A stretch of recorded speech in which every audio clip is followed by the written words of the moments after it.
in a year. And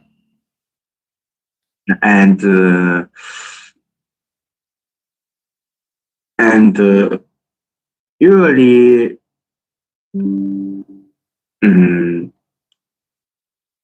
I drive to my university with my parents. Yes.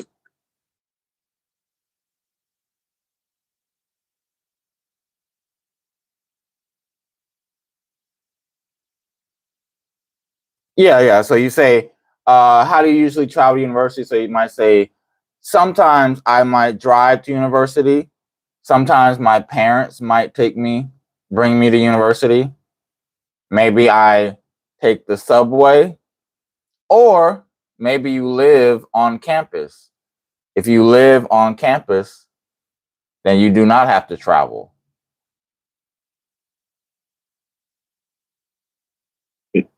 The subway. Okay. Right. All right.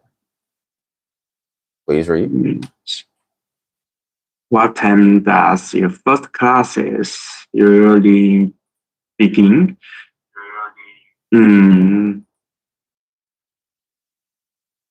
It's 15 a.m. or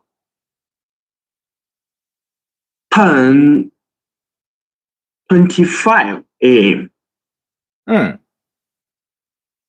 That's pretty good. So it's like over 30 minutes after you wake up.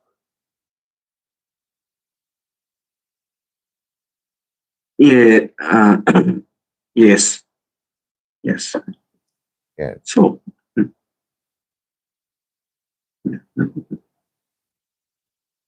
What time do you normally finish your school day?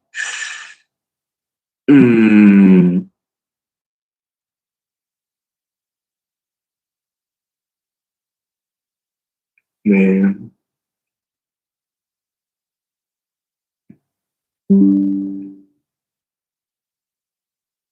6:25 p.m. or 9:15 p.m. Good. 9:55 p.m. Yes. Yeah. Yeah, I remember I taught at university for many years, and sometimes I'd have a class that finishes late at night.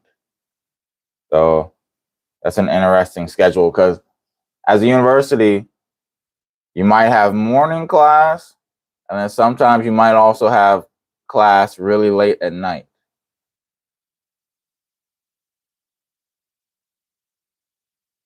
So you can have things on both sides. All right. Now we're gonna follow up. So please read this one right here.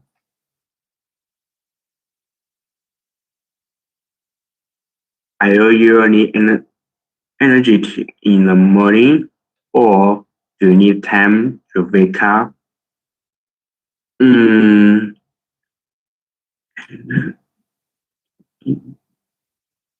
Because energetic. So do you have a lot of energetic? Do you have like a lot of energy in the morning as soon as you wake up? I think I don't so, and I need 10 or 20 minutes to wake up. Yeah. You say, I think not. Like I asked you, do you have energy in the morning? And you say, oh, I don't think so. I don't think so.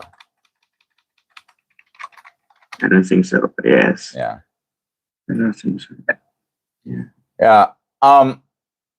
For me, it's kind of the same way. It takes me a few minutes. It depends how much I slept the night before and how excited I am about the day. If I'm very excited for something, then I wake up with a lot of energy. But if it's just a normal day, then my energy might not be that high.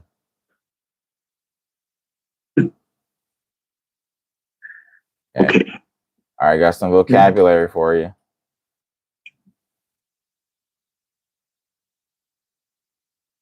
Lecture. Class where a teacher explains a subject to many students.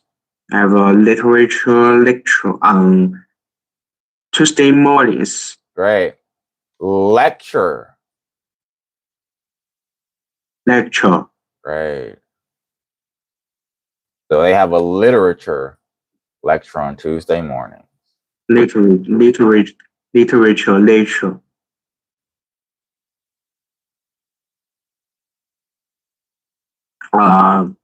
Assignment. Work that a teacher asks students to complete. Have assignments due this Friday. Good. Complete. Complete. Great.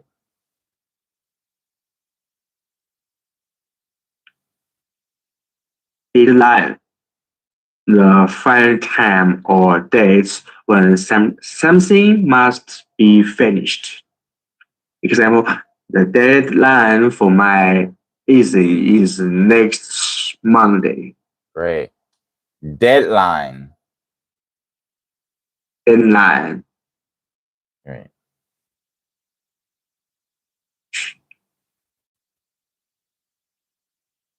Major.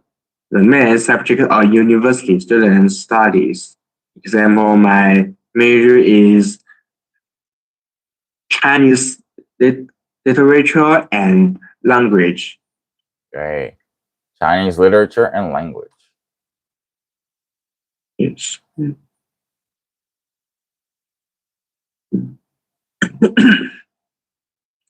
Campus.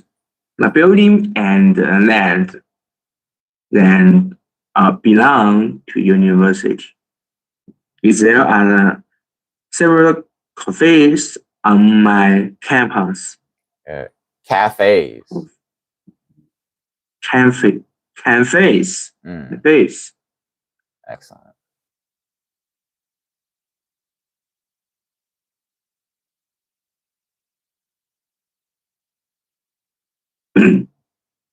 Oh no. Canteen. A place and a school or university where students buy and eat food. I already eat lunch at the university. I don't think so. Canteen. Canteen. Yeah. Canteen. Okay.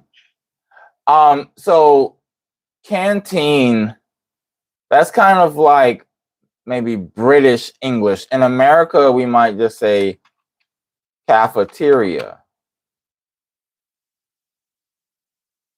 In America? It would say cafeteria. Oh, cafeteria. Yeah. But a lot of Chinese universities have big canteens.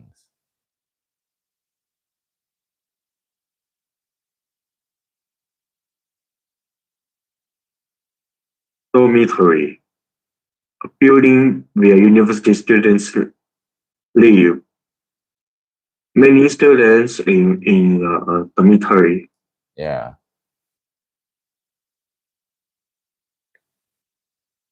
Study season. A period of time used for study. I usually have a study session in the evening. Yeah. So this word here, session. Session. Session. Ooh. Okay. Yeah, session. Yeah. Here. Period. Period. Excellent. All right, please complete these sentences. Okay. My major is Chinese literature and language. My business today on campus is usually Tuesday, I usually eat lunch at cafeteria. My most difficult assignment is usually pretension about the pre- no, the pretension about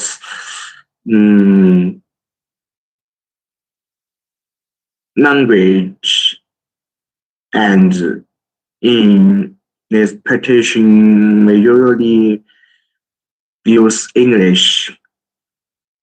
My most difficult, okay, and then I prefer studying in,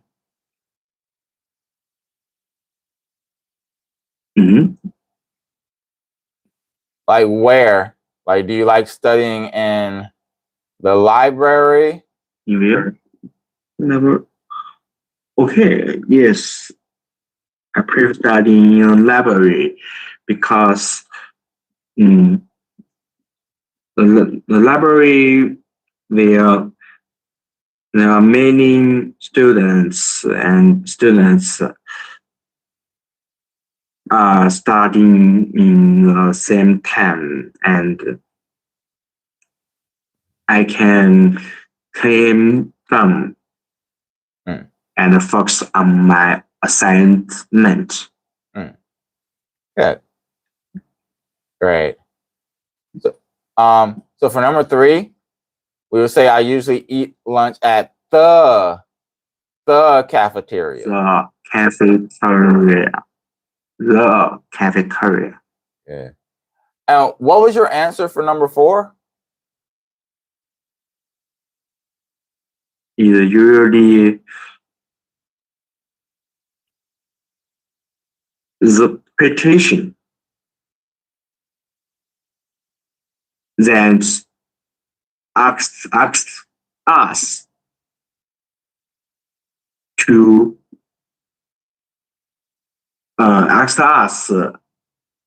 use English. Oh, okay. So you can say my most difficult assignment is usually the assignment where I have to use English. Yes, assignment where I have to use English. Okay, got it. All right, now you're going to walk me through your college day. So we're going to imagine one normal school day. Let's handle the morning.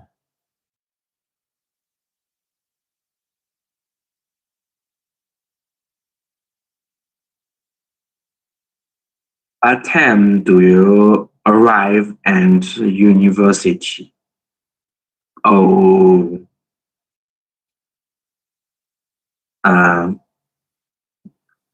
I don't need to do that because my dormitory is in the university. Got it. Oh, what's your first classes usually like?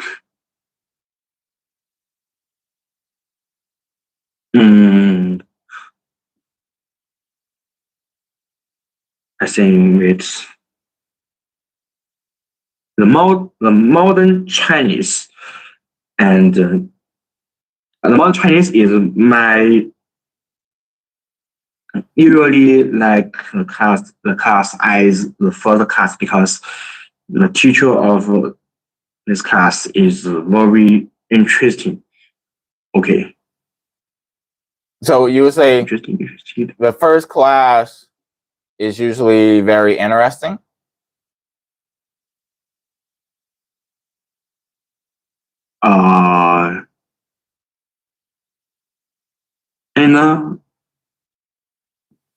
And what's in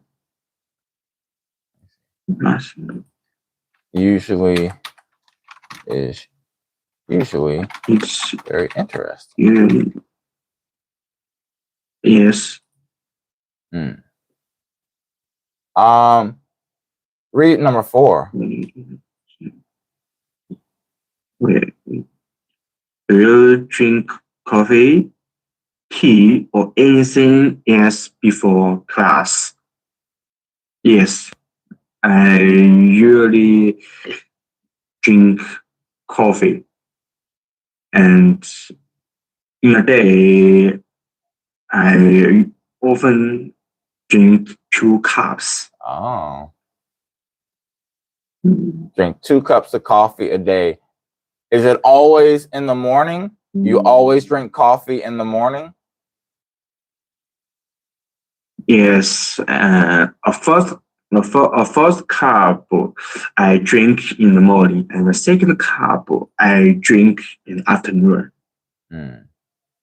Got it. And let's see. For the afternoon, read question 1, please. Where do you normally eat lunch? And normally I eat lunch in the cafeteria in my university. And number 2. What do you usually eat? Who do you usually eat with? I usually eat lunch with my classmates. Yes, classmates. Got it.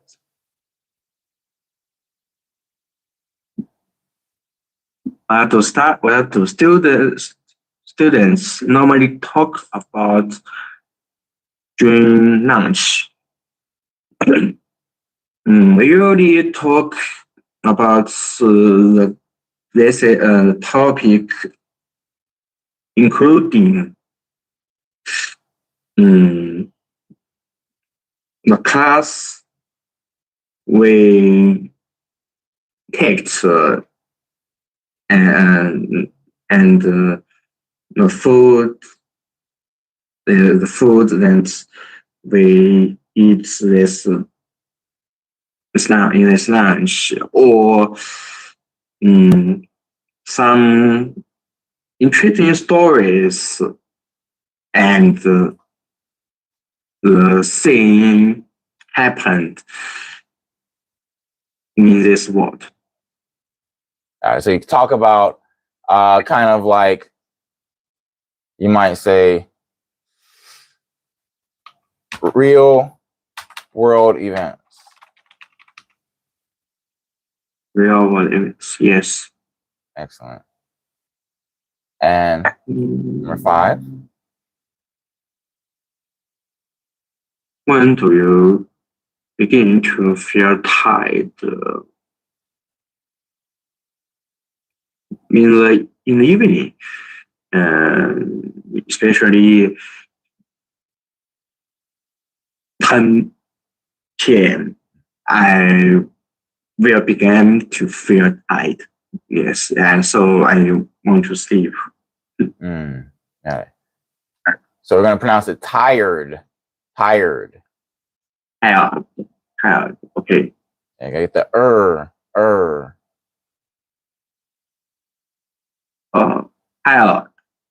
Tired. Pretty okay. That's okay. All right. And now the evening time. So please read number 1. What do you normally do after your final class? I will go back. After my final class, I will go back to my dormitory. After your final.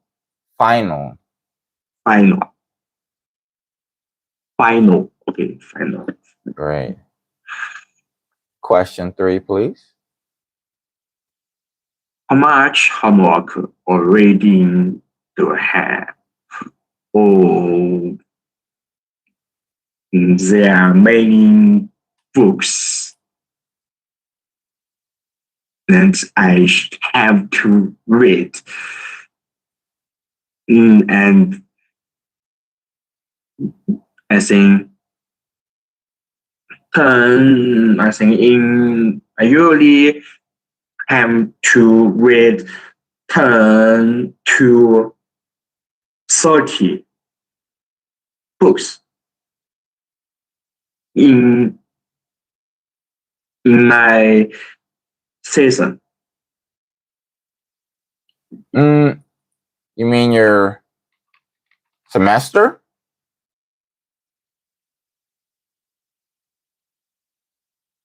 Okay, yes, semester.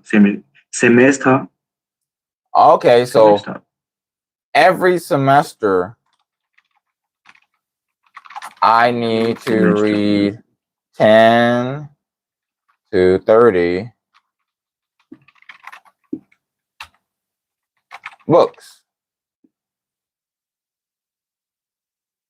Okay, every semester I need to read 10 to 30 books. Wow. Okay. What types of books are they usually?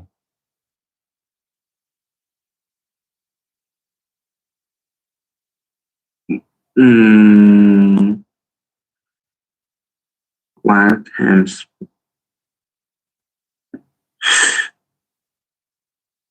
Are they all about literature? Like, are they all about literature? Are they about science, math?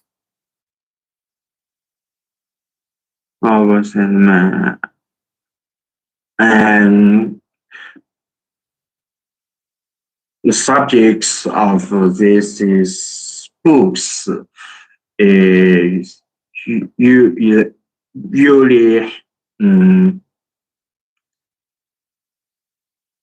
literature and literature, Chinese literature, about modern literature, accent literature, the foreign literature, and some, and I will need some books about history and the history including the Chinese history and the foreign history. So there are many subjects and topics in the books I have to read. Okay. Got it. So you say I read a variety of subjects. I read a variety of subjects. Okay. Variety. I read a variety of subjects. Excellent. And number 5. What do you do before going to sleep?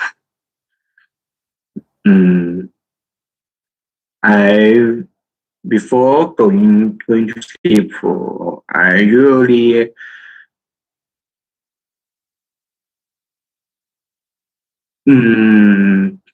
play game with my roommates. What kind of game? Yes. Okay. I say, what kind of game?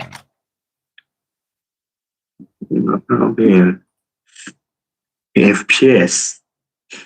PS? Oh, wow. FPS, yes. Oh, FPS.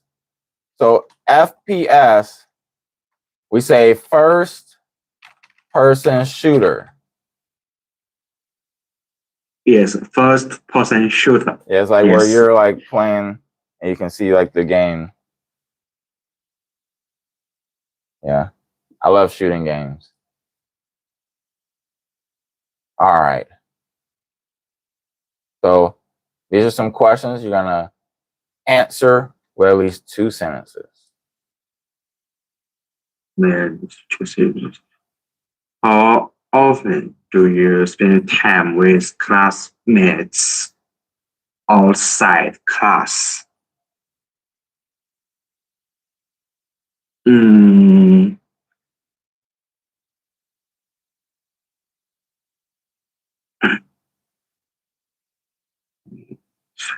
I think I what sentence?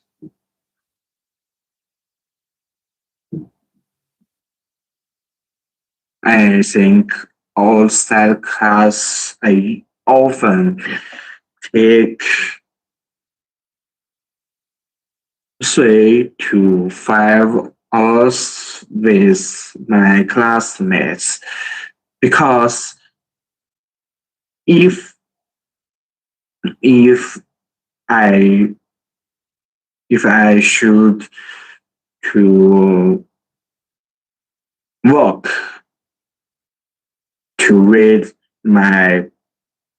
the team presentation, we will work together.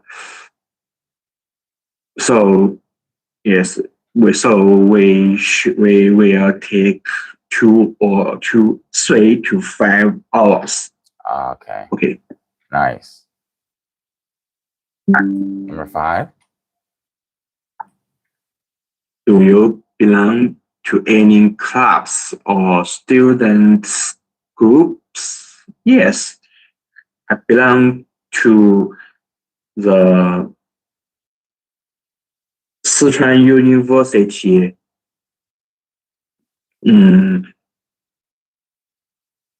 military club. What do you do in that club? And the classmates and friends in this club will play shooting games. Will play shooting games with me, and we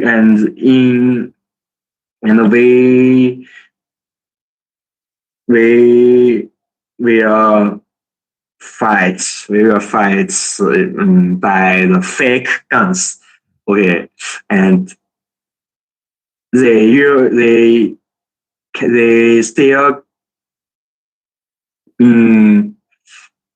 talk about the military or the history of about the military and the war, or tanks and the tanks, the fighter, and so on.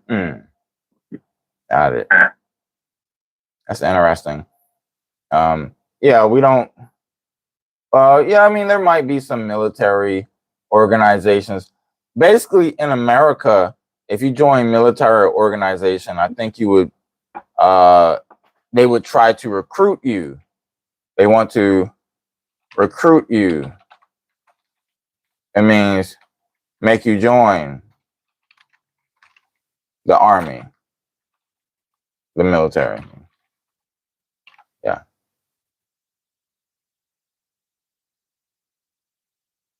Okay.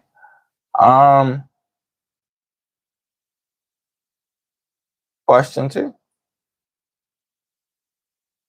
You become more confident since starting university. Okay, I think so, because in my in my in my university time, I read many books and improve my military skills. And for example, now I can talk with forging through English and Japanese. My spoken English is terrible, but my spoken Japanese is good. Okay. Okay. Excellent. Okay. Here's the final challenge. Someone asks you, what's your daily college life like? You want to speak 1 minute without stopping. Talk about what time your day starts, your classes, where you eat, who you spend time with, when you study, what you enjoy, da, da, da. So please answer the question. What is your daily college life like?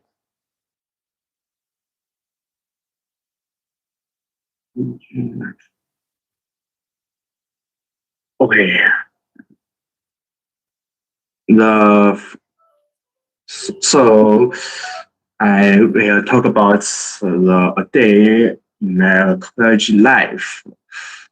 In the morning, I usually wake up in the 9 a.m. and then I will have a cup of drink and have a breakfast.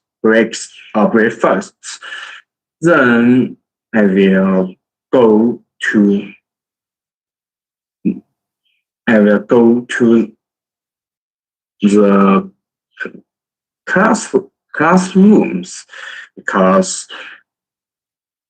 usually I have a first class in the 10:25 a.m.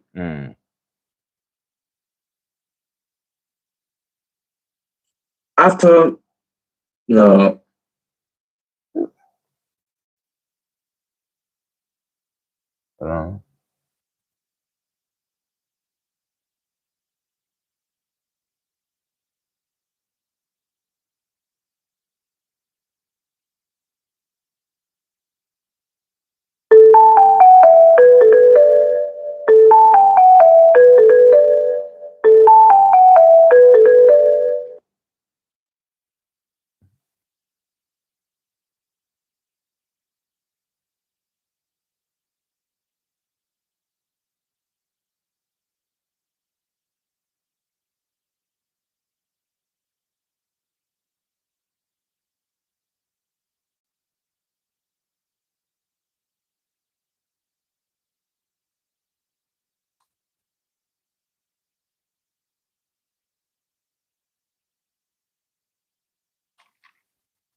Okay, here we go.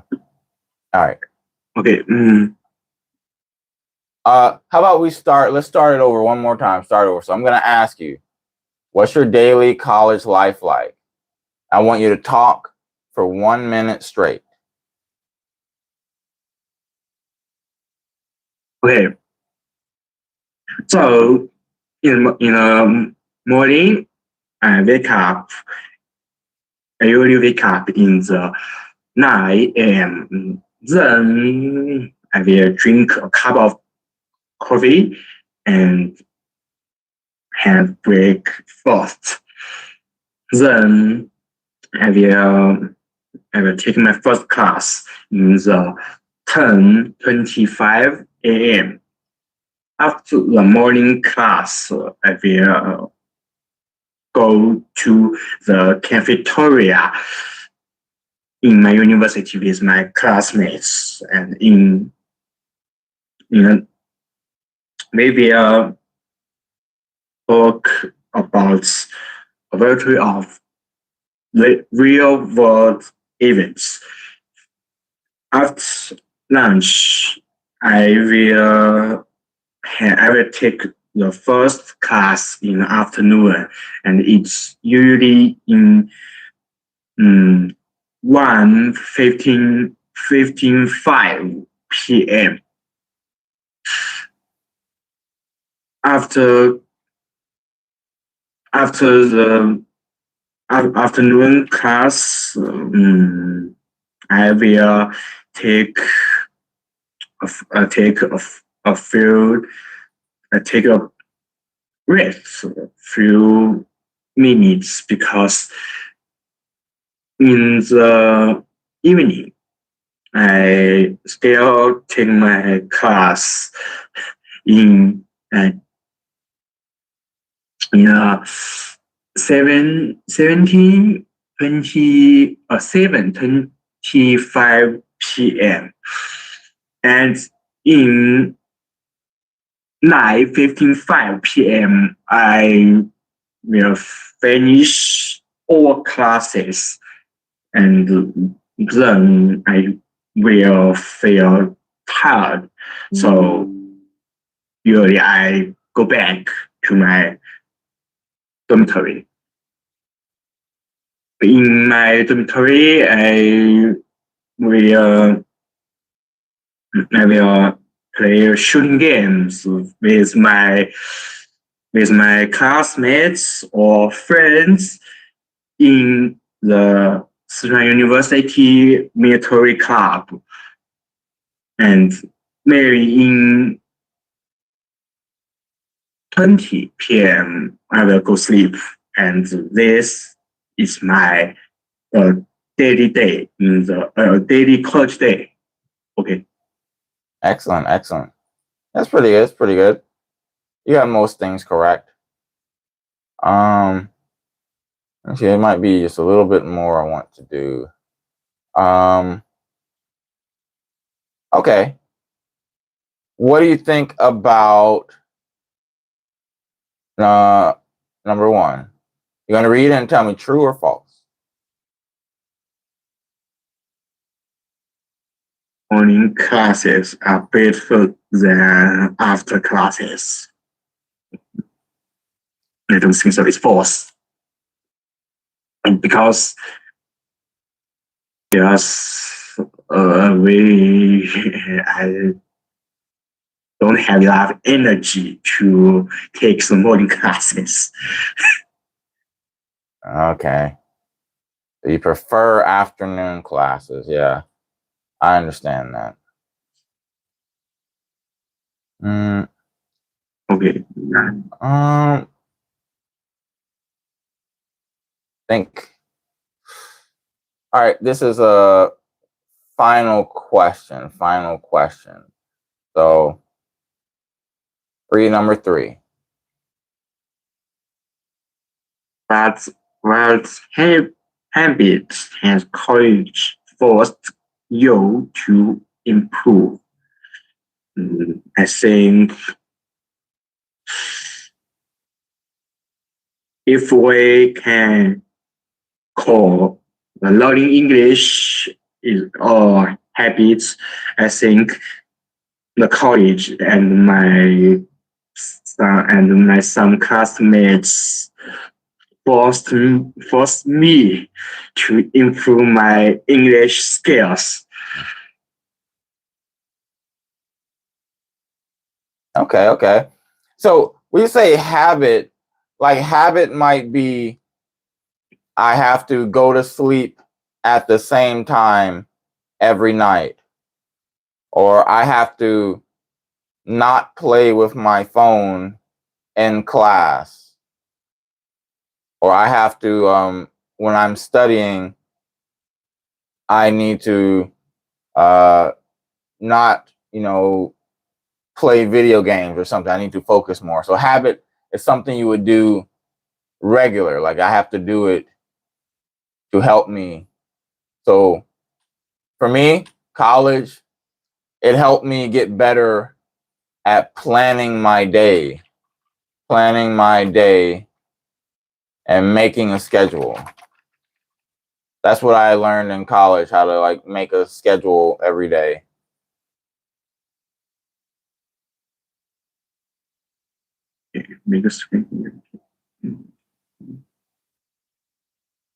I get it.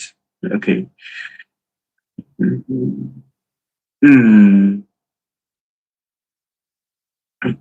I making a schedule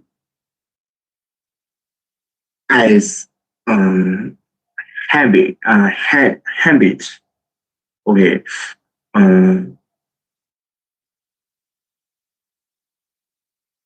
mm, the college forced me to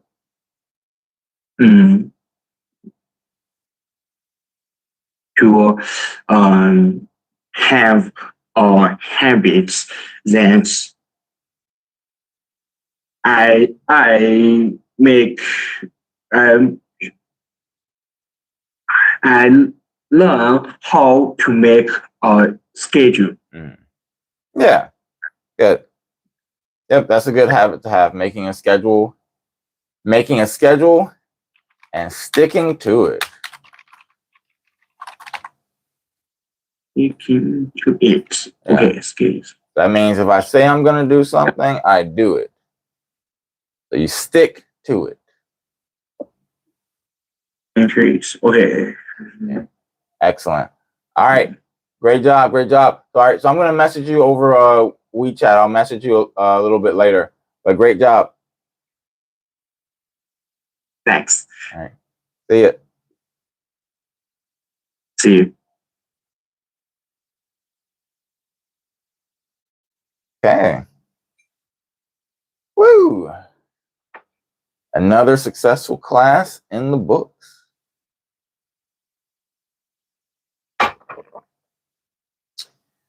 How y'all doing, man? How y'all doing out there in the internet world? Oh, shout out to Jeff, man. Shout out to Jeff.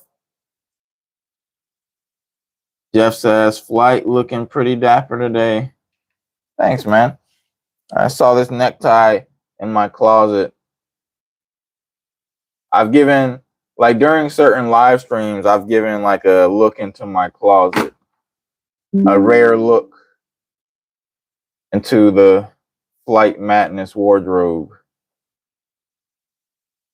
And yeah.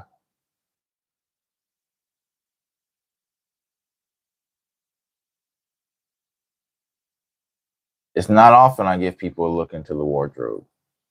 And I have like a ton of neckties back there.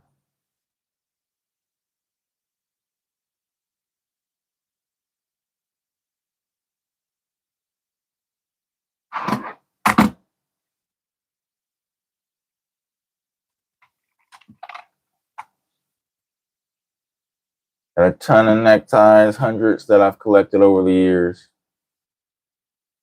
Sometimes you collect something just because it feels good.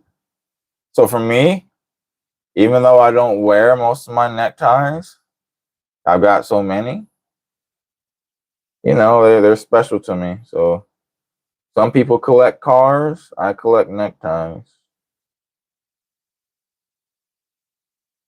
As a matter of fact, I think it's time for me to re-up. And to re-up and like go buy some more. That's just how we do it.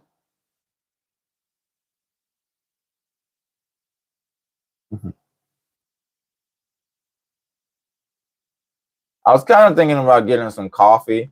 I'm trying to cut down on my coffee. Like, I love coffee, but it's like,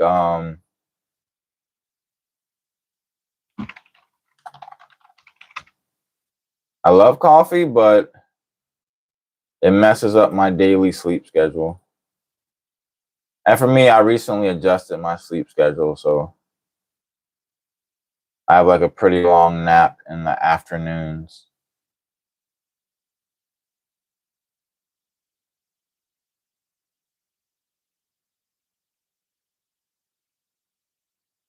Typically for online teaching, you wouldn't have any classes in the early afternoon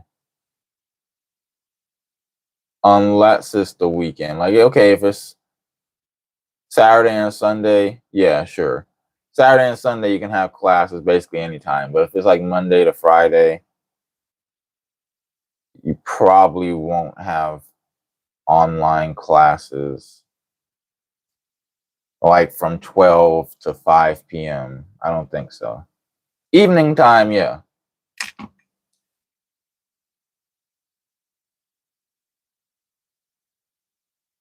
This commenter asked, did you see the news about that Thai kid who did a mass unaliving at school? It was on American news. Oh yeah, I saw that. So apparently in the countryside of Thailand, they have a lot of those unaliving machines that we like to play with in America. Apparently it's like in the countryside. I'm not sure why, but yeah, apparently it belonged to his grandfather. But yeah, I don't know what to say. So here's the thing, like Asia is extremely safe, but like the people you got to worry about are like these types of people, right? Like you don't really see many stories of like casual shootings. Usually it's like done with intention. Like, you don't really hear like, okay, they got into an argument and one person pulled out the strap and started blasting away. That's typically not how it goes over here. Typically it's like stuff like that where the person just goes insane. So in general, like, you know, pretty much the main way you're going to get got over here is if it's like some kind of suicide bomber type guy who just wants to like take out a bunch of people. But in America, it's like you got those types of people and you got just the casual everyday shootings that happen when people get into an argument and they bump shoulders like, hey man, watch where you walking, buddy. And someone pulls out the strap. So I'll take my chances over here in Asia, man. I'll take my chances over here in Asia. You don't have to really worry about none of that where I live.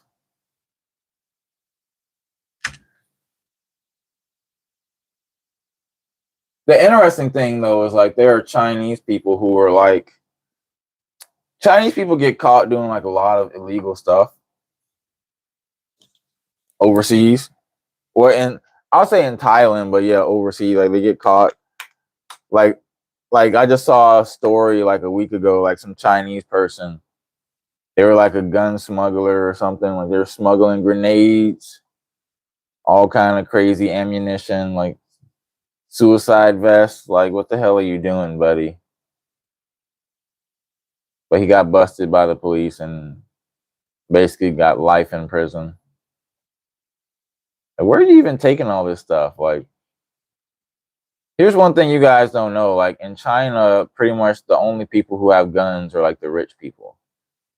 Like rich people, they have like artillery in their home in case the poor try to do some kind of uprising. But the average person doesn't have access to guns. So China's pretty safe unless there's some kind of uprising. But anyway, you guys just saw me teach a class. That's one of my new students. I've actually been meeting a lot of good students recently. So I was out the other night just walking around and I just happened to start a conversation with a Chinese dude who was in my area. I was just, you know, wanting to practice my Chinese. And we got into a conversation and et cetera, et cetera. Like he wants to learn English. So I'm probably he's on vacation now. I think he said he's heading back to China today. So I'm probably going to convert him into a student. He seemed really interested. Like, this is how you know someone's interested, when like you don't even have to like offer. They just ask, like, you know, hey, how much for class? Da da da. So that was pretty cool. It was just unplanned. I was just taking a walk one night. It's been raining this past week, so I've been stuck in the house all day. And I was like, oh, let me just go for a walk. So I went to the store, bought some snacks, and went on a nice walk. And I happened to meet a Chinese guy. His he's there with his family. So him and I were chatting in Chinese for like 10 minutes, and his wife and kids came. And yeah.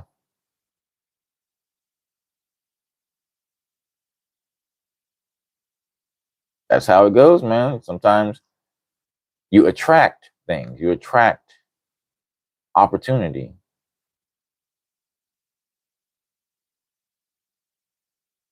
This commenter says it was a bunch of Chinese who weren't allowed to board a Thai flight recently. Makes sense.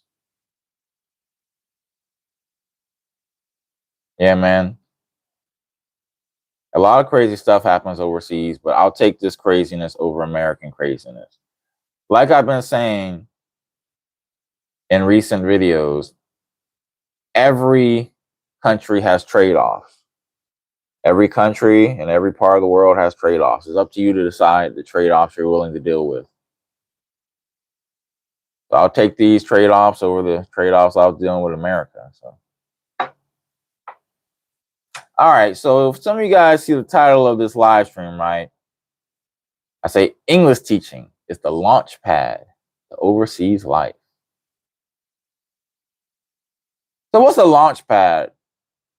Maybe some of you guys haven't been on a flight recently, or you don't know a lot about aircraft. So what's a Launchpad? A Launchpad gets you moving, gets you going someplace. So in this case, the Launchpad we're talking about can get you moved overseas, get you earning income, get you into a new environment, get you building experience in new markets, experience doing other things that can lead to opportunities. If you get to meet people, like for example, like that guy, that Chinese guy who I met, who's probably going to become my student. I couldn't have met him if I was in America. I met him when I was just casually walking around Thailand. And you start to see opportunities that other people can't see from America. So the thing you got to keep in mind is that teaching doesn't need to necessarily be your final destination in life. It just needs to get you off the ground. I did an interview yesterday with a guy. He's been teaching for over 15 years. He's taught in a wide variety of countries, like so many countries. When I was talking to him, I was like, dang, man, I should have done what you done. Like for me, I got comfortable after like my second country. Like first I taught in South Korea, then I moved to China and I got comfortable. But for him, he was like, South Korea, China, Japan, Thailand. Like he's bouncing around all these different countries. So he has like a lot more varied experience. For me, I have pretty deep experience. Like I can tell you a lot about Chinese people. But for him, he has like little touch points of everywhere.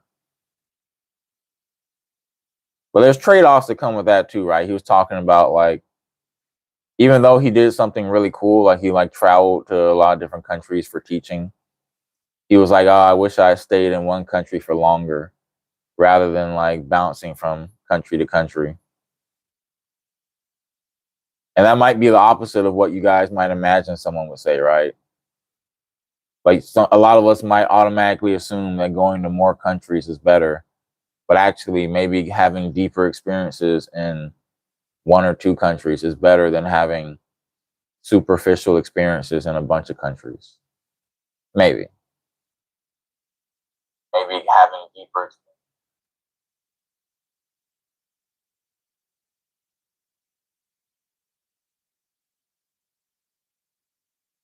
So one problem a lot of guys have is that they have this kind of final destination thinking. So they spend time thinking like, oh man, I don't want to be an English teacher for the rest of my life, man. I want to like, you know, pick my final career that I'm going to be doing right now that will get me overseas and I'll just be doing it until I die. And buddy, the world doesn't work that way, man. The world doesn't work that way anymore where you can just pick a career that you know you're going to be doing until you die. Like the way the technology is going, bruh, a lot of the jobs that we have now, we might not even, there are jobs that haven't even been created yet. They're going to be created over the next 5 years. So if you think you're going to just predict your career and then choose that and do that for the rest of your life, it's unlikely. you're probably going to go through a few career changes. If you haven't already, probably a lot of you guys watching have already gone through a few career changes. So I like to tell guys, the first job you take, it just needs to get you overseas. Get a job that's good enough that can get you overseas, put you on stable ground, and that's how we move. That's our first step. We can worry about the rest a little bit later, but take the first step.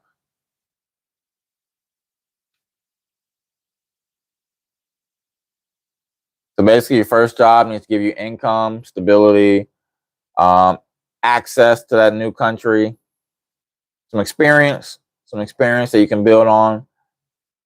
It's like you get one teaching job, getting the second teaching job gets a lot easier. So when you get that experience, it's like it starts to snowball. And you just need some breathing room. It's like in America, probably a lot of you guys might be under constant stress. You're tensed up. I see guys who travel to my city here in Thailand. They travel to Pattaya. They go buck wild for like a week and a half that they're here. They're letting loose all that tension that they built up in America. They blow a lot of money. It's been building up. But when you actually live over here, it's like you have a pretty comfortable life. So I don't really have that much tension built up.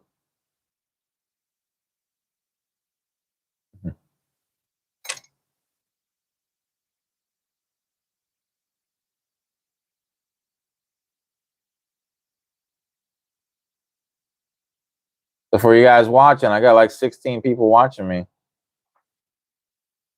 For you guys who are watching, would you use English teaching? Like do it for a couple years if it helps get you in the country that you're interested in? You don't have to do it forever, just do it for a while. A lot of people get started with teaching, then they transition to something else. I know a lot of business owners who started off as English teaching. They transition to something else, like online business, maybe got some kind of, store,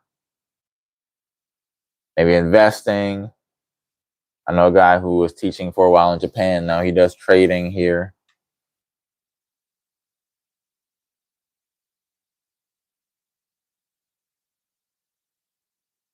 We got a couple people more in the chat. What up, Nonchalant B? What up, Paul?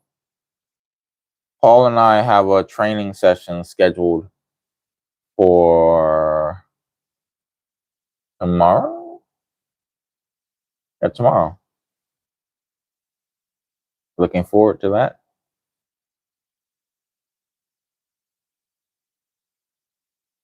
All right, so for you guys who don't know, like, here's my backstory. I started off, I was walking the traditional American path that a lot of you guys are on. When I went to school, got the degree, I, got jobs like internships. I was working in corporate America. I was going on interviews, like trying to like get a job and, be a normal person. And then I realized that having like a respectable career, it doesn't really matter that much if you're not really enjoying your lifestyle. So I got lucky. I realized at a pretty young age that lifestyle mattered a lot more to me than money. I'm willing to sacrifice some money if I have a much better lifestyle. Definitely. Because what's the point in the money if you hate your lifestyle, right? Like, what's the point? I guess you just like money and you like the feeling of making it, but you don't enjoy your life. So what's the point?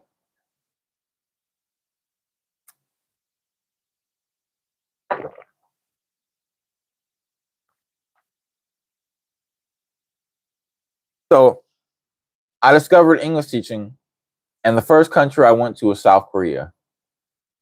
Danny, why'd you go to South Korea? Well, at my university, there were lots of hot Korean girls walking around. I had relationships with a couple of them. And I was like, yeah, this is great, man. Let me go to the place where they actually come from. That was one of the reasons. Also, my mom is military. So she lived in South Korea for many years when I was a kid. So when I was a kid growing up, my mom always told me like, hey, you should go to South Korea, go travel to South Korea. Little did she know that when I got old enough, I would actually go live in South Korea. Not just traveling, living there. And that was like my first experience living abroad by myself. And that experience, looking back, I don't know, like people talk about how it's scary to like go abroad yourself for the first time and move to a new country. But for me, I was so unhappy in America that it was like it didn't really feel like that big of a deal to me. It was like, yeah, I'm doing something different, but I'm doing something that's kind of risky. But in my mind, I didn't view it as risky. I viewed it as necessary. And that gave me confidence. Like that first teaching job in South Korea gave me confidence. Gave me a paycheck, gave me a monthly paycheck. That was nice. And it showed that I could function outside of America. But I didn't really have a lot of fears, guys. Like maybe I just didn't know.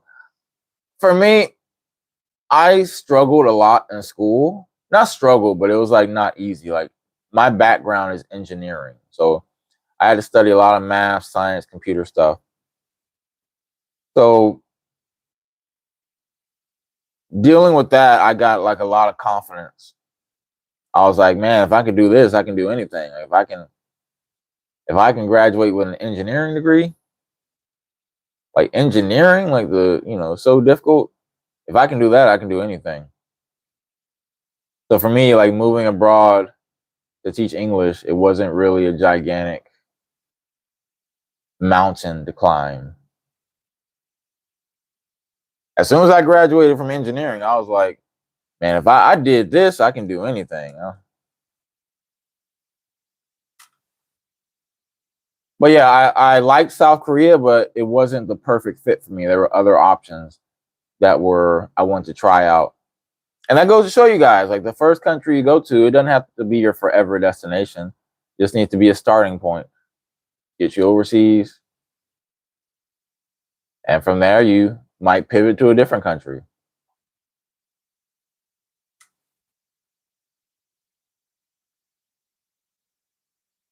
And from there, that first teaching experience in South Korea, it led me to China.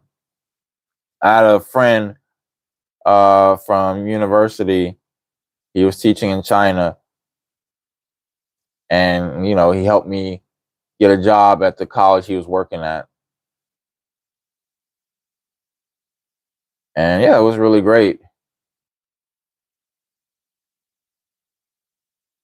So my first experience, it helped me pivot into a new experience that was more suitable for me. So China gave me more experience. I got like a crap ton of teaching experience because I worked a bunch of different jobs there.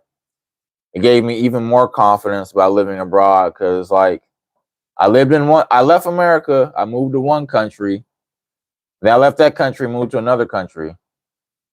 So it's like if I did that, moving countries is not really a big deal to me. I learned Chinese. I got good at the language. I got good at like dealing with different types of people. Dealt with Koreans, dealt with Chinese. I dealt with other types of foreigners who you might not meet in America. Foreigners who traveled to China. Made a lot of business connections, built some professional relationships. Learned a lot about culture. So I have a much deeper understanding of a lot of these other cultures than what you might get from like a YouTube video. And yeah, I'm just pretty confident. Like for me, like going to a new country, like for a couple years ago, I went to Kazakhstan. So you go to a country like that where like the YouTube videos do not give you an accurate depiction of the country. Like if you look at the YouTube videos for Kazakhstan, it was like pretty boring. Like it was like a bunch of Indian dudes, right? Like when I was looking on videos for Kazakhstan, there's a bunch of dudes from India posting videos. There weren't really anybody making videos the way I did when I went to Kazakhstan, like showing you like the nightlife and stuff.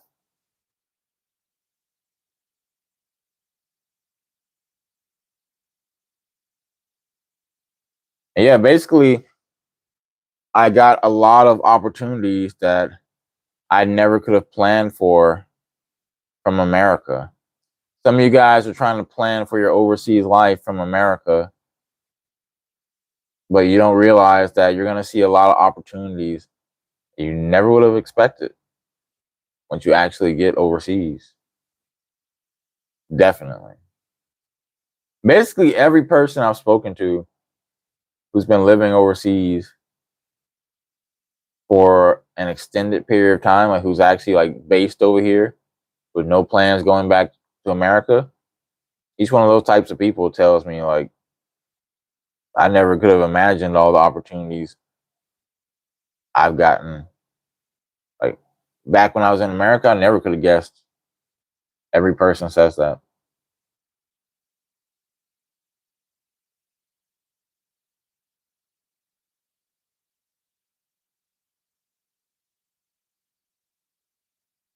This commenter asked, hey, Danny, are you familiar with the International TEFL Day conference coming up in November online? A panel of insider experts like yourself speaking on everything involving English teaching. Sounds like a company event. Like, guys, these events are held by companies. Like, that's International TEFL Day. Like, that's like a made up day. That's not like a real holiday or something. That's just like this company, they sell TEFL certification. They're probably going to hold some kind of event where they try to sell you a TEFL certification. Everybody who's going to be speaking on the panel is probably an employee of the company, and they're all going to try to nudge you along to like buy the certificate.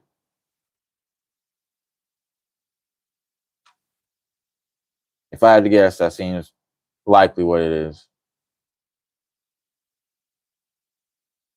Okay, so another thing I dealt with was debt. Your boy Danny was in debt. Had over $20,000 of student loans I had to pay back. Didn't get any bailout. I know people were hoping and praying that they're going to pay off our student loans. Nope.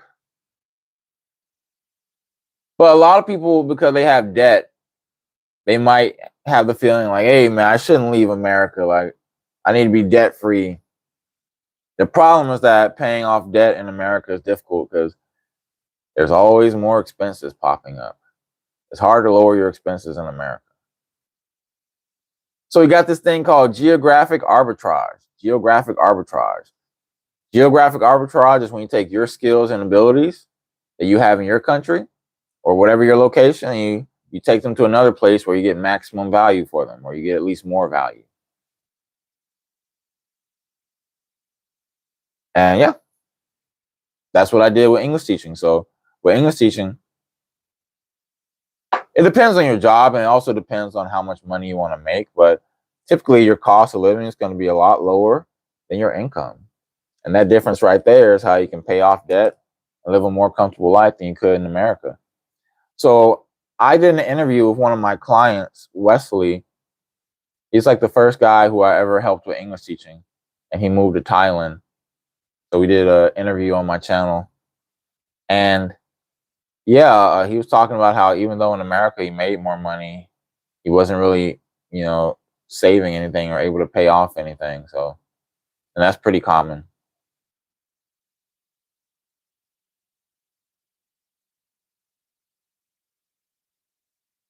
So yeah, teaching, it didn't just get me overseas, it put me in a position where I can handle a lot of financial problems I was dealing with. And now we're here in the phase of my life, Thailand, where I'm online, man, doing a lot of online stuff. I do content stuff, do my online teaching. I help other guys get into English teaching. I have my physical product, which I never have in this room because my physical product is a toiletry bag. I guess I'll go grab it again. Hold on. I'm here in my living room right now. My toiletry bag is in my bathroom where it should be.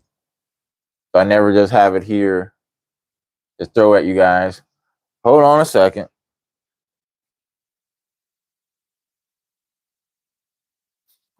All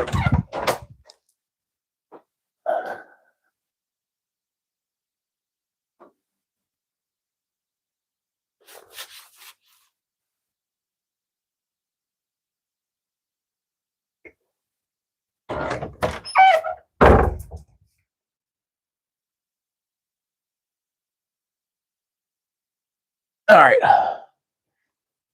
This right here is a product I designed. It's a toiletry bag. It's a travel toiletry bag. You see the airplane on it?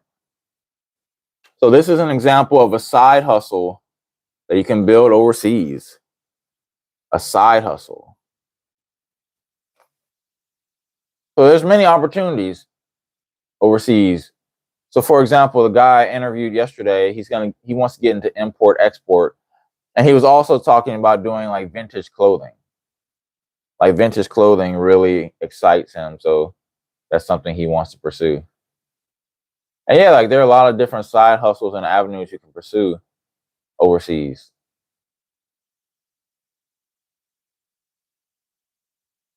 And instead of just visiting Asia, like a lot of you guys might only visit overseas. You actually build a lifestyle around being here.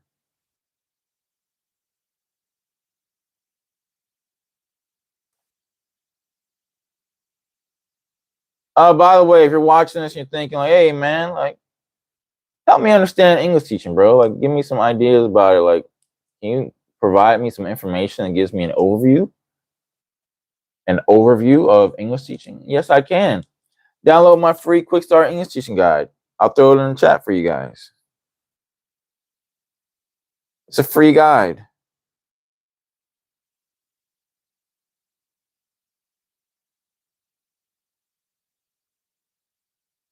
Link in the chat. Guide gives you an overview of the field. I'm about to drop an updated one too. And drop an updated guide.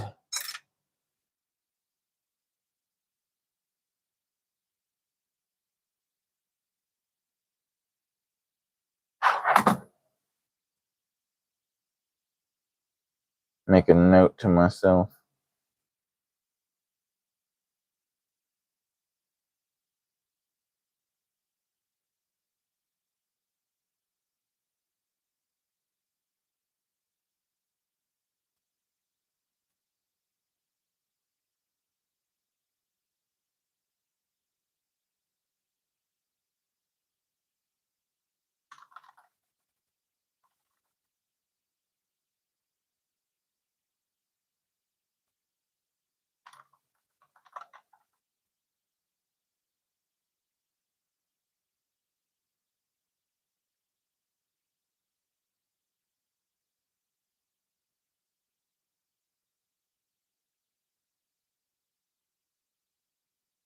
So yeah, one thing you guys got to keep in mind is that I know you're over there watching all these videos, watching all these YouTube videos. There's some things like you just can't see until you actually get your feet on the ground in a new country. So for example, like from America, you might watch videos like talking about the rent in a certain country. Like, okay, like rent, all right, we can find that information out on the internet. The average rent in the area, sure. Salaries for certain jobs, sure. Visas, all right. Dating, all right, decent, give you a decent overview. Although a lot of it's extremely exaggerated. But living there actually teaches you like, okay, this is the kind of neighborhood that suits me. The perception they show you online might be different than the actual reality of it. What your monthly expenses are, your expenses might be different than like the average YouTuber. What types of people you're going to meet when you're overseas, like who you're going to meet in your neighborhood.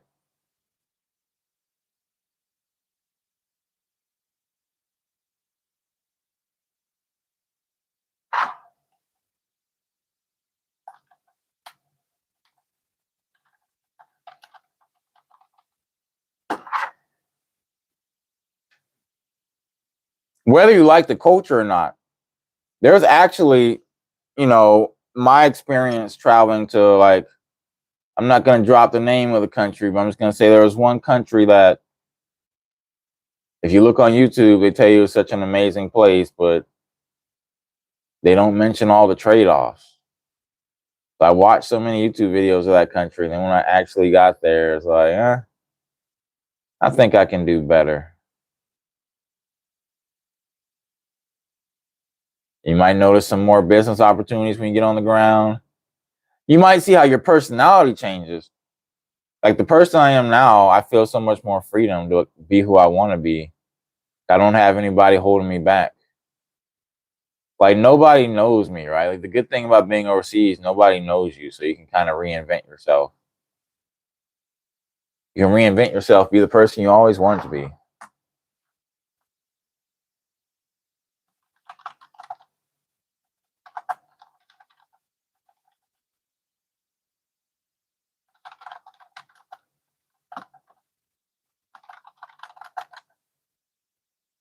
Like you can reinvent yourself, and maybe in America you're like a dork, didn't get any chicks, and suddenly you go overseas, you're Playboy Casanova. I see it all the time. But basically, there's some information that you only get once you enter a new environment.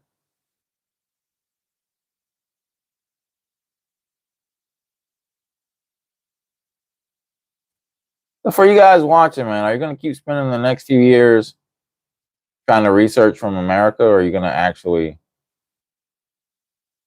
hop overseas and see it for yourself? Like instead of spending 3 more years just watching other guys on the internet live the life you want, how about you spend those 3 years building the life yourself overseas?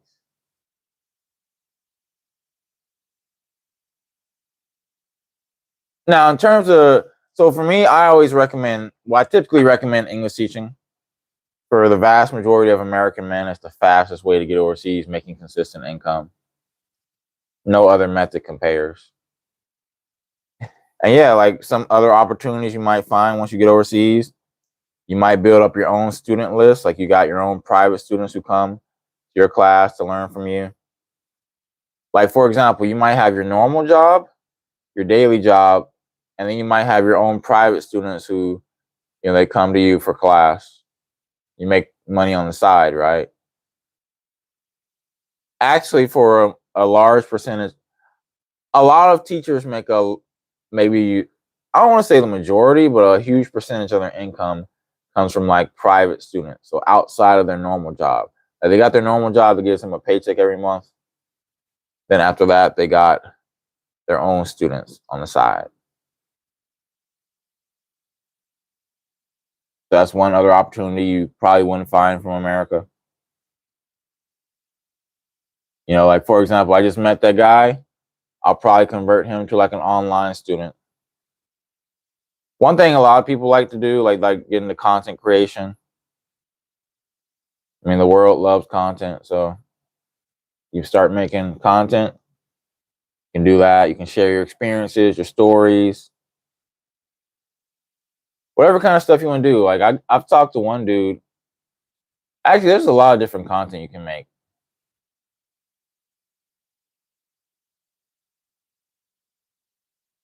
Some of it might not be it might be rated X, if you know what I mean. I know people doing that.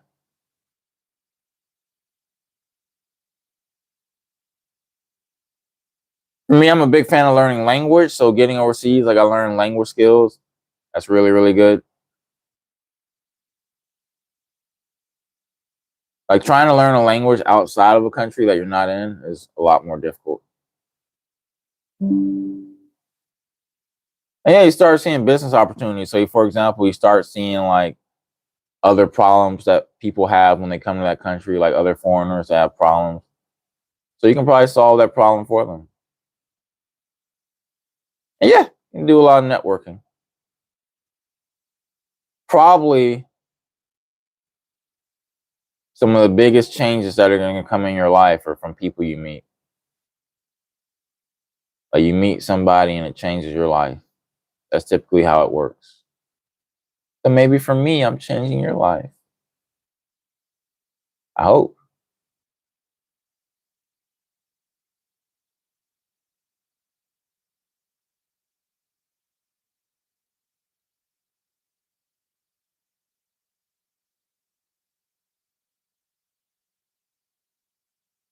This commenter says, bro, we in Thailand now. Throw that cup away. Nah, man, I would never throw away my America, man. I would never do that, bro. The reason I'm able to have such an amazing life in Thailand is because of this flag right here, man. This flag, the flag of freedom. You guys don't know this, man. Like, the benefits of being American, you get way more benefits being American outside of America than you do inside of America. Never throwing away my American privilege, man. Never.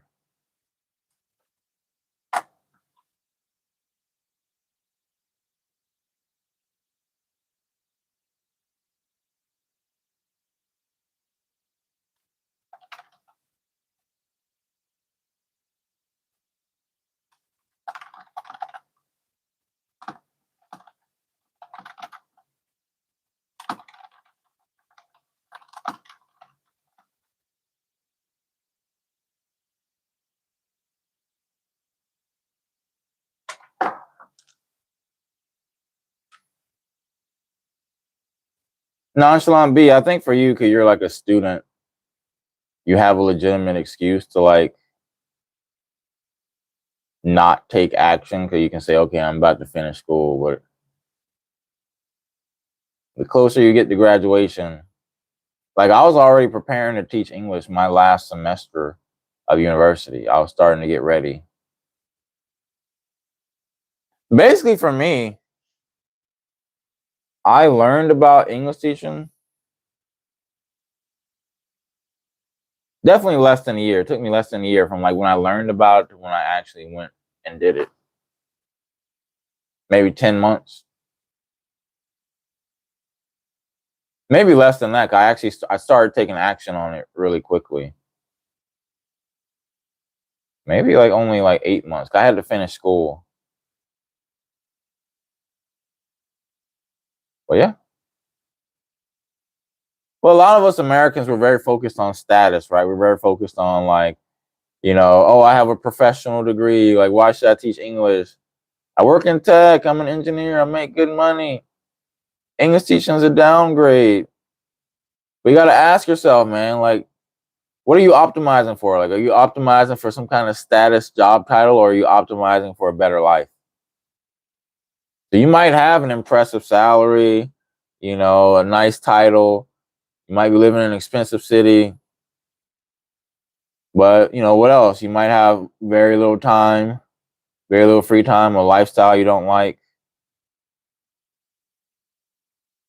Another guy might have a less prestigious job, but, you know, he has a lower cost of living, more flexibility, more international experience.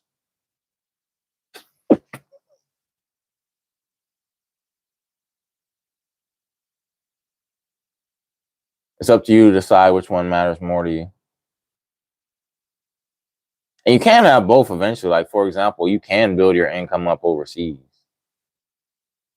The problem is that a lot of people want a certain path. And the certain path is typically the mediocre path. So the reason that most guys are just going to stay in America and just work a normal job until they die is because that path is predictable. It might not be fun. They might hate it, but it's predictable. And that matters a lot to some people compared to like taking the risk of doing something different.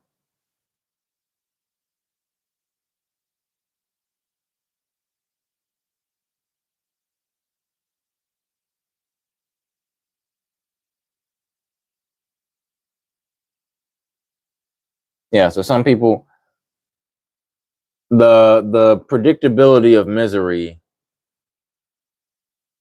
is probably the choice a lot of people would take compared to the fear of like going down an uncertain path.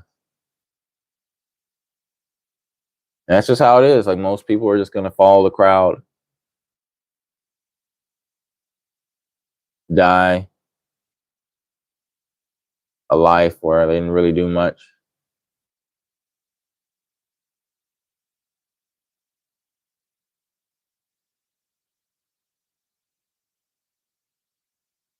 And pretty much like the majority of people I talk to, even if they say they make a lower salary, they might make a lower salary overseas than they do in the States. But vast majority of them agree that their life is way better. Oh. And some guys make the mistake of, man, I'm not going to leave until I replace my American salary. Like some guys are just very career focused, so they think they're not going to do anything until they can replace their American salary. Like if I'm making $80,000 or $100,000 overseas, I'm not going nowhere. Not going anywhere until I can like replace that. And like you don't need to think that way. You don't need to automatically replace your American salary. Definitely not. The money you need overseas is to cover your rent, food, transportation, debt, life insurance, health insurance, maybe a little bit of entertainment, a little bit of savings, emergency fund. That's the main stuff your salary should cover. Trying to do more, like cover more than that, just to match your American salary. And here's the thing, like you can do that eventually. Like you can eventually build things up to where you're replacing your American salary. But you don't have to start off that way. But some people are afraid to take a step back so they can take 3 steps forward. That's very short-sighted thinking on their part.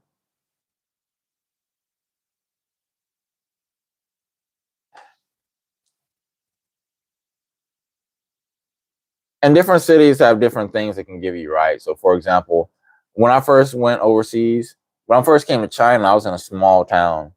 I freaking loved it. I love being in that small town. Then your boy Danny got an opportunity in the big city, and I was like, all right, guess I'll go to the big city.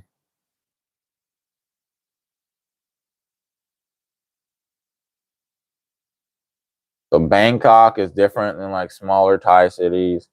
Tokyo is different than Cambodia. Shanghai is different than like smaller Chinese cities. Your lifestyle changes. So I don't think the short-term goal anyway, the short-term goal isn't to replace your American salary. The goal is to like fund the lifestyle you want and then build things up.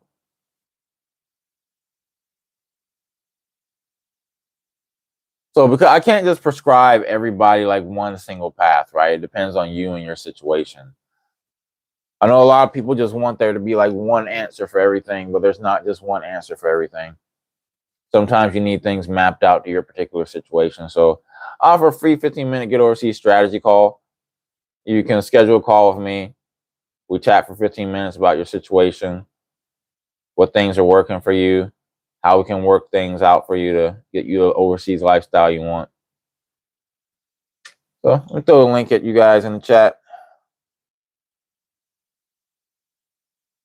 Basically, if I can help you get to where you want to be, and that is great.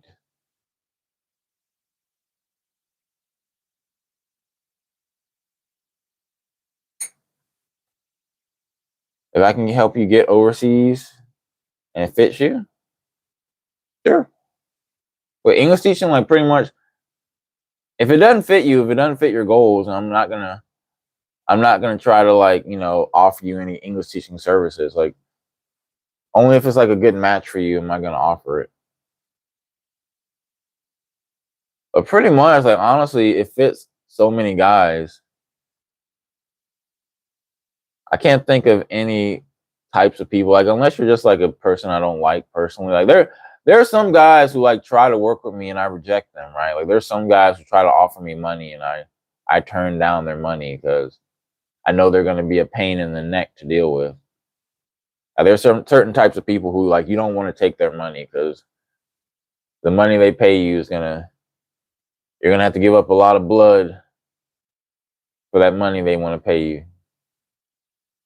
So there are certain types of people who I wouldn't work with personally, but in terms of English teaching working out for a lot of guys, I can't really think of any type of person off the top of my head who who wouldn't benefit from English teaching to living this overseas lifestyle.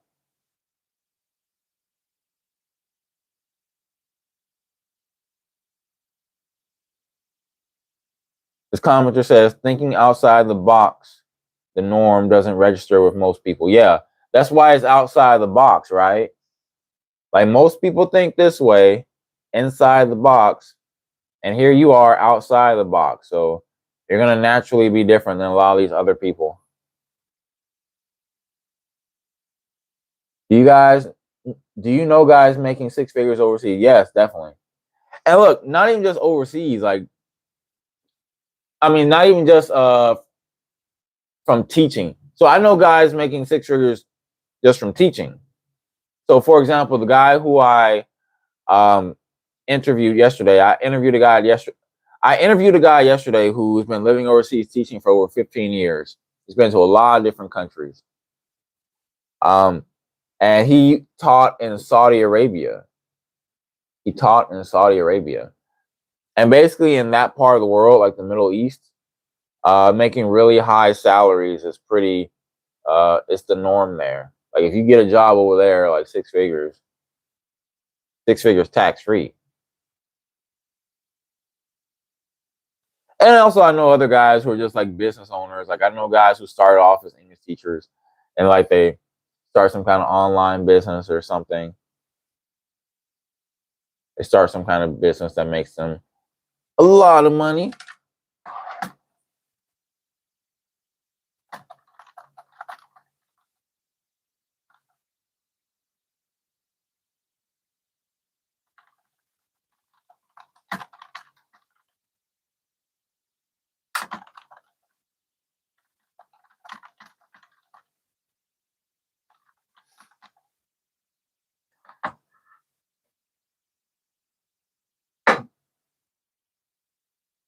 Why did you like the small Chinese city you lived in?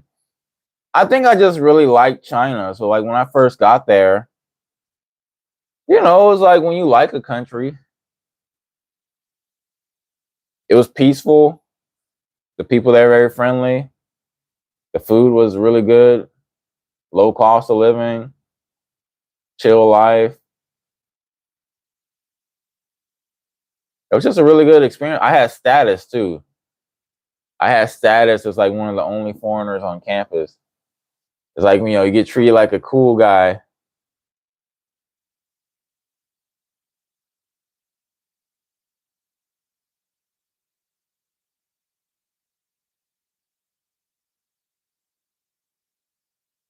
Yeah. A lot of good memories.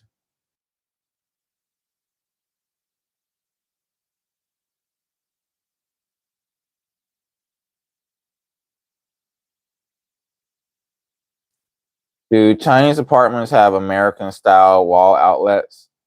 Do you need some kind of adapter? I can't remember, but I didn't have any problems. Maybe because I had like my electronics were Chinese. I got this one adapter here. So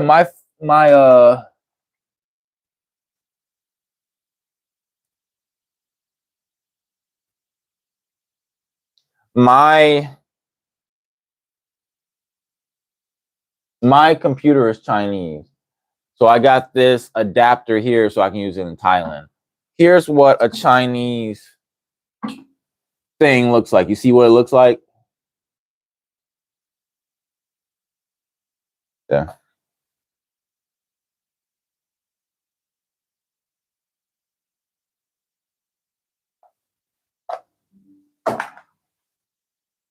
All right.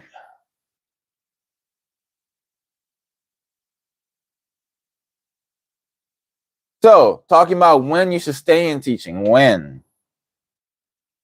So, eventually, as a teacher, you might specialize in something. So, for example, I tell guys like, hey, if you have some kind of interesting business or sales background, you could probably teach that. Like if you have a science background, you could teach science. Like you teach science English. You could specialize. For me, I taught university students for a long time. Teach business English, private students.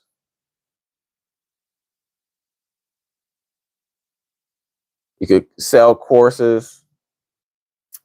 Actually, I know one dude. He had a really big YouTube channel. He actually still does have a big YouTube channel. So, you guys know that guy Xiao Ma NYC? Xiao Ma NYC. So he's like a white guy who speaks like a lot of different languages. He's based in New York City. So I first saw him when he first got started. So for him, he was like very popular on the Chinese internet.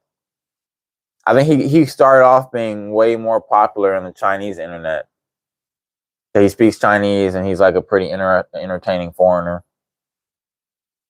And from there, I saw he was like selling courses to Chinese people. So he was selling English courses. That's pretty good. Like, you know, that he had pretty good strategy. He blew up on the Chinese social media and he was selling English courses. That's a business venture.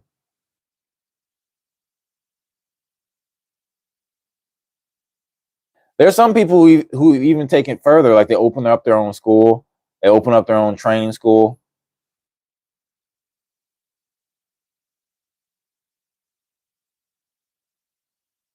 And here's the thing. Some people just really like teaching. Like for me, like teaching is really fun. So you might do it for longer than you planned. Or you just might do it for a while. It's like, you know, if it's a chill job, doesn't take that much effort. Why not do it? Now, in terms of moving beyond teaching, like, you know, if you feel like your income has kind of hit a level where you're not growing, then you might feel like, hey, let me try something different. Let me move past teaching. Let me do something else. If you feel like you kind of understand the country that you're in, you want to like go to somewhere else. Like the guy who I interviewed yesterday, who's been teaching for over 15 years, he's gone to a lot of different countries. And he's preparing to go to Uzbekistan now. And if you feel like, hey, I want to develop another skill, or you notice other opportunities. So one thing me and the guy talked about yesterday, he was talking about how in Vietnam, there's a lot of opportunity. There are a lot of foreigners who are starting businesses in Vietnam. The Vietnamese government is investing a lot of money in English education. So Vietnam was already a really good market for teaching, but now you should expect it to expand more. It's like really developing. So if you're looking for business opportunities, Vietnam is definitely a place to keep in mind.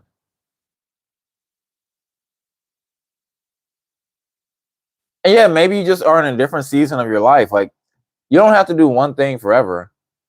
You don't have to like teach forever. Like no one's telling you gotta teach forever. I tell you that English teaching is the launch pad.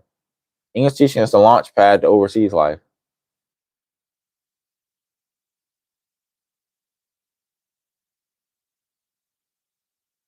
So you use the launch pad to get you overseas, and from there,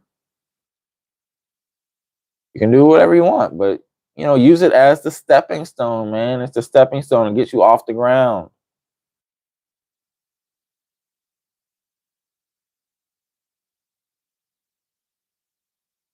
And the thing is, you just want to get on the ground, get stable, and from there, you can do other stuff.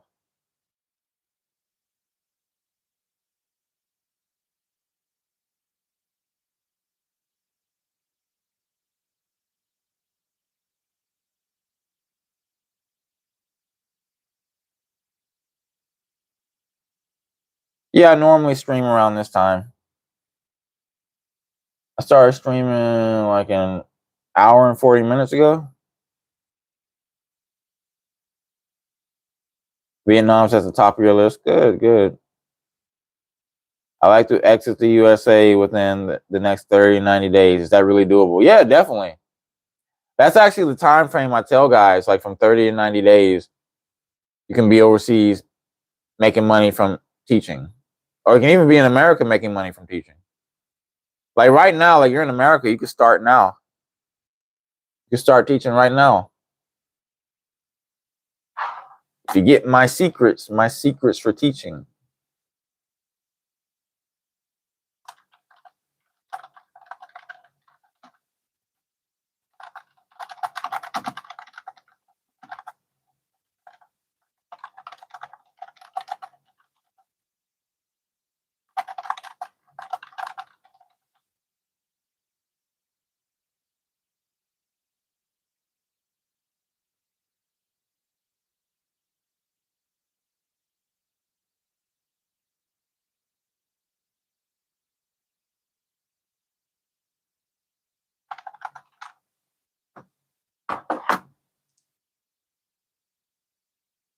You just got your TEFL and it can be verified or confirmed for schools.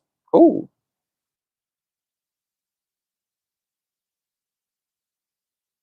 So, if you're wondering if teaching can be for you, here's who it's probably good for. You know how to communicate clearly. Can you speak in complete sentences? Sometimes I see you guys writing, not just you guys, but I see guys, like maybe it's because it's the internet, right? It's on the internet, so people don't want to take the time to write out their sentences correctly. But can you communicate clearly? Do you have patience?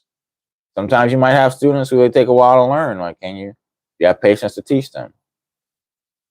Are you willing to practice to get better? Do you care about becoming better at your job? You want international experience? You want to get overseas?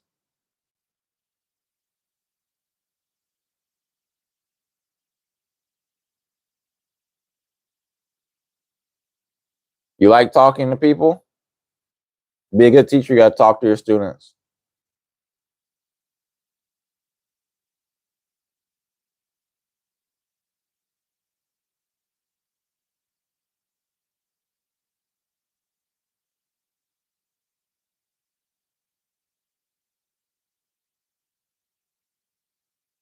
Can you explain your ideas?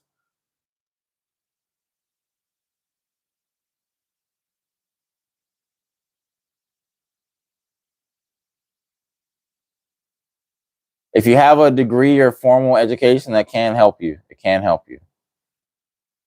Without a degree, you might need to rely on private students, online routes, a stronger offer, be more creative, target different markets. But I've helped guys with and without degrees.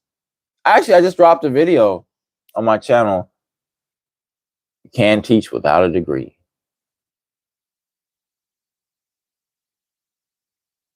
If you don't, for the people who I think shouldn't be English teachers, it's like if you hate dealing with other people, like if you're just super antisocial, if you don't have any patience,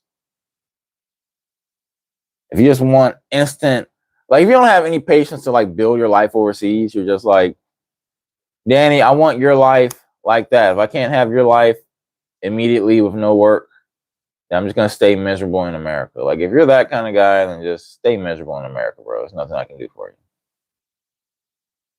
I know you want the secret. You want the secret to like the riches, the easy life without having to do any effort.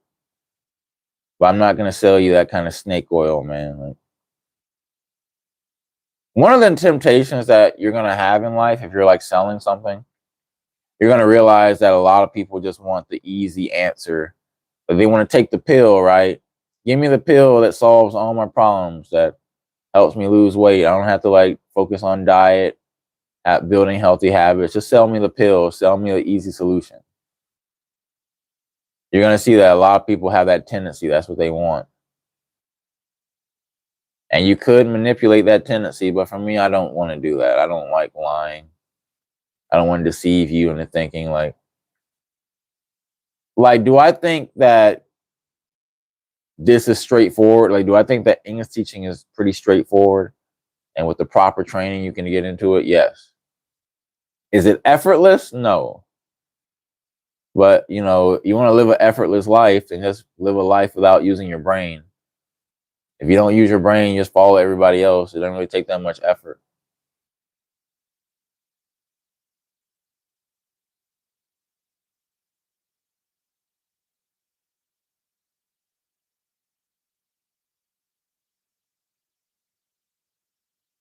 For a lot of you guys watching, man, how many years have you been watching travel videos? I'm curious. The Passport Bro movement started blowing up around 2020.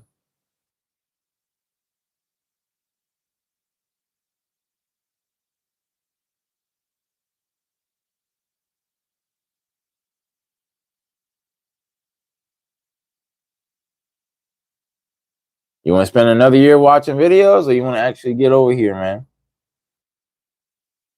And we trying to live vicariously through me.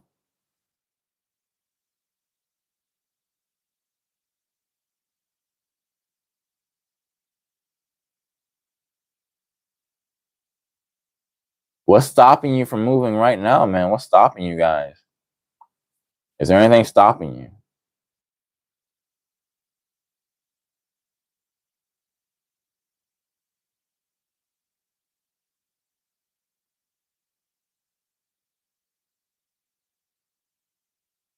So basically, to teach English, we can just talk to people about anything, basically, like cars, for example. Yeah, like if you want to give an example, if you wanted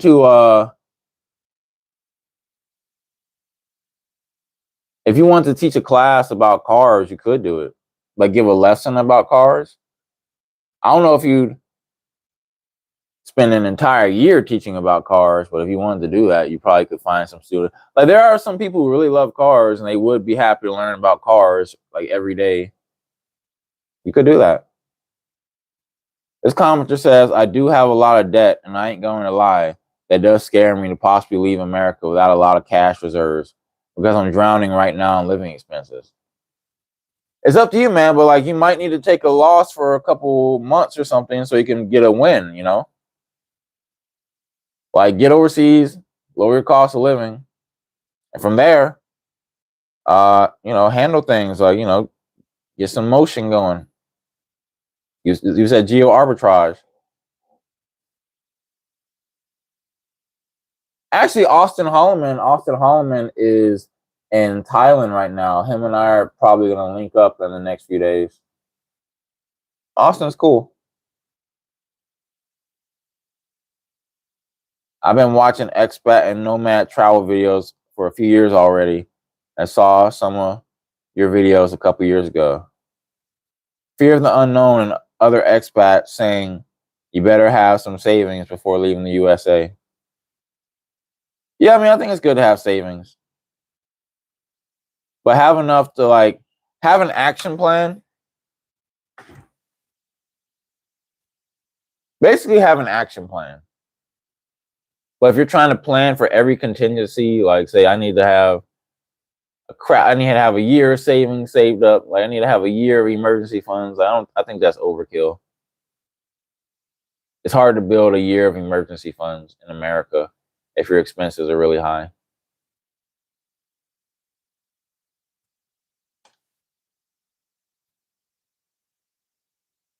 So yeah, just to close out, don't be obsessed with like just using English teaching as your thing for the rest of your life.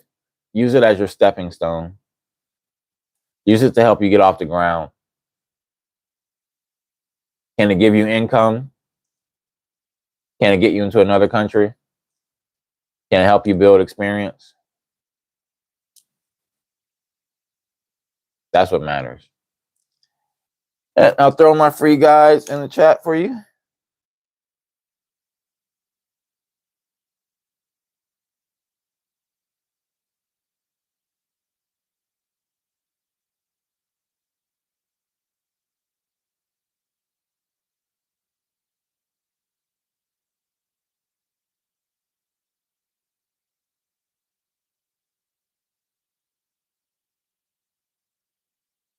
One year of saving overseas is 12 to 15K. Depends on the country. Depends on the country. You say like 1 year.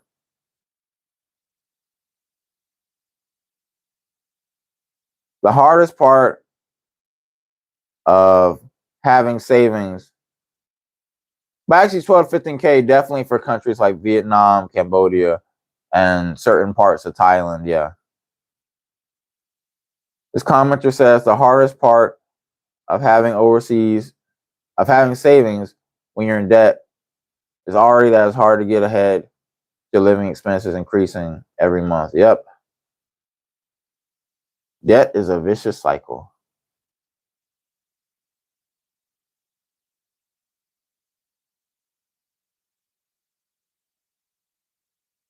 Jeff asks, is 20K enough? Enough for what country, Jeff? And what kind of lifestyle you're going to live? But yeah, 20K is pretty good. This commenter says, I'm taking an L right now, living with my baby mom, but they cook for me and I don't pay rent until my job runs back for me for fall season schooling. All right.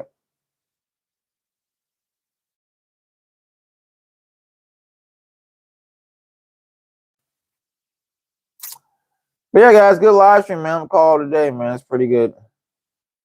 We covered all the topics.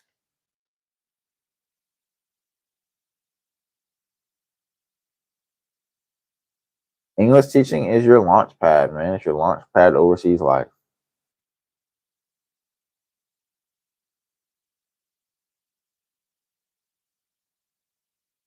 Hey guys, it's been great. It's been a good 2 hours.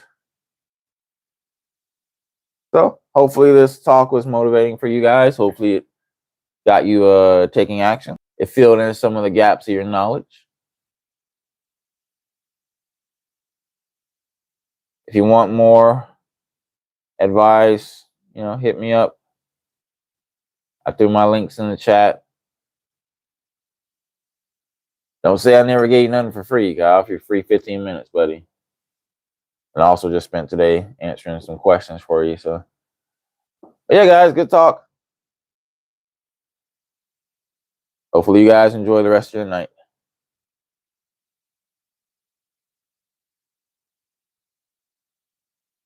Oh yeah, by the way, I should plug my Baht Bros.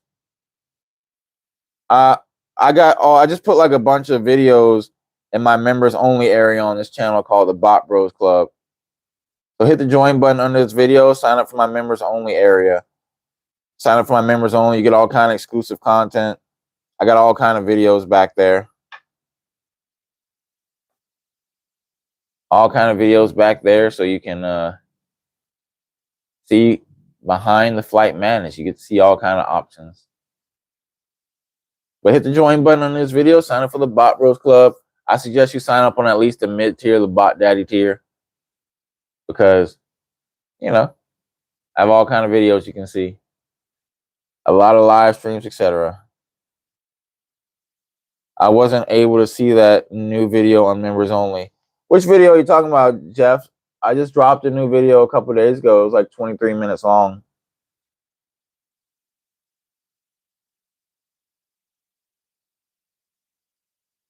You have like a practice game plan in members only. I have like a lot of teaching material back there in members only. Jeff, what level are you in my membership? Let me check my membership real quick.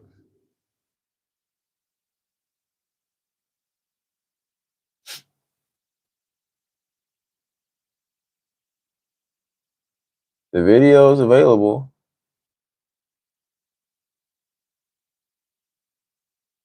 Let me see where Jeff is at.